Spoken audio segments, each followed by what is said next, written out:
সামান্য এই কয়েকটা জিনিস যখন কিনেই দিতে পারবে না, তখন প্রেম করতে আসো কেন? প্রেম করার সময় মনে ছিল না? কথাটা কানে যেতেই থমকে গেলাম। টুকিটাকি কিছু জিনিস কেনাকাটা করার জন্য আমি তখন মলে ঢুকতেই যাচ্ছিলাম। সঙ্গে সঙ্গে আরও কয়েকটা কথা কানে এলো। তোমার চেয়েও অনেক ভালো ছেলে প্রপোজ করেছিল, যা চাইতাম হয়তো তাই পেতাম। এই রিলেশনে আসাটাই ভুল হয়েছে। কিছুটা দূরেই তাকিয়ে দেখি কথাগুলো বলছে একটি মেয়ে, পাশেই দাঁড়িয়ে থাকা ছেলেটিকে।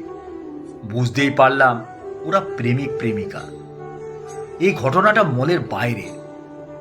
প্রায় বেশিরভাগ শপিং মলগুলোর বাইরে দেখি চুড়ি, কানের দুল, গলার হার এসব বিক্রি হতে। মেয়েটির কথা শুনে ছেলেটি তখন নরম সুরে বলল, কিনে দেবো না এটা তো বলিনি। এতগুলো কানের দুল আর চুড়ি নিয়ে কি করবে? এখন দুটো নাও, পরে না হয় আবার নিও। মেজাজ দেখিয়ে মেয়েটি উত্তর দিল, যদি নিতেই হয়, যেগুলো পছন্দ হয়েছে সেগুলো সবই নেব, না হলে দরকার নেই। ছেলেটি পকেট থেকে মানি ব্যাগটা বের করে বারবার মেয়েটির মুখের দিকে তাকাচ্ছে আর মানি ব্যাগটা দেখছে। তারপর কি ঘটলো আমি আর দেখার প্রয়োজন মনে না করেই শপিং মলে ঢুকে গেলাম। মলের ভিতরে ঢুকে আমি টি শার্ট দেখছি। আমার ঠিক পাশেই একটি মেয়ে, বয়স 23-24। সেও দেখলাম টি শার্টগুলো নেড়ে চেড়ে দেখছে।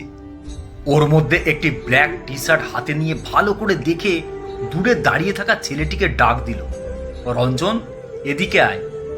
রঞ্জনের হাতে তখন একটা জিন্স। রঞ্জন এগিয়ে এসে বলল, তুই ছেলেদের টি শার্ট নিয়ে কি করবি? মেয়েটি হেসে বলল, এটা কেমন লাগছে? ভালো, কিন্তু টি শার্ট কি হবে? সে যাই হোক, দেখ তো তোর এই জিন্সটা পছন্দ হলো কিনা। আগে তুই বল, এই ব্ল্যাক টি শার্টটা তোর পছন্দ কিনা? পাগল নাকি? বার্থডেটা কার, তোর না আমার? মেয়েটি হেসে বলল, আমার। গিফটটা কে দেবে? যার বার্থডে সে আবার গিফট দেয় নাকি? মেয়েটি হেসে বলল, সব সময় কি একই নিয়ম হবে নাকি? আমার বার্থডে বলে আমি তোকে এটা দেব।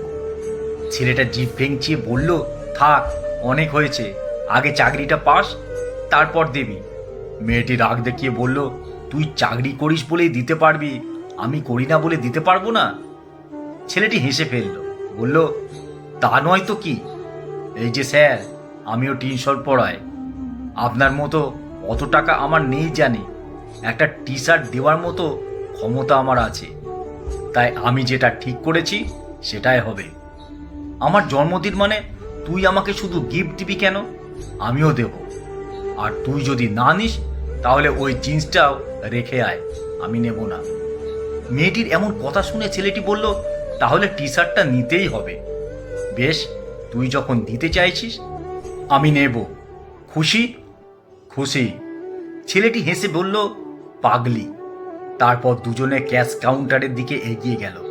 ভাবছিলাম তাই দুটো ঘটনা, একটা মলের বাইরে, একটা মলের ভিতরে। বাইরে যেটা ঘটলো তার সম্পূর্ণ বিপরীত ঘটনা এটা। আসলে মানসিকতা সবার এক নয়। দুটি মেয়ে, দুজনের মানসিকতা ভিন্ন ভিন্ন। সবাই নিতে ভালোবাসে না, কেউ তার সামান্য আয়েই অপর দিকের মানুষটাকে খুশি রাখতে চায়। আবার সবাই পকেট দেখে, স্ট্যাটাস দেখে, প্রেমে পড়ে না। কেউ কেউ ভালোবাসার জন্যই ভালোবাসে। বাইরের ঘটনাটা দেখে মনটা যতটা বিরক্তিকর হয়েছিল, মলের ভেতরে এই ছেলে মেয়েটিকে দেখে মনটা আবার ভালো লাগাই ভরে গেল। মনে মনে প্রার্থনা করলাম, বেঁচে থাকুক এমন প্রেম, বেঁচে থাকুক এমন দায়িত্ববোধের ভালোবাসা।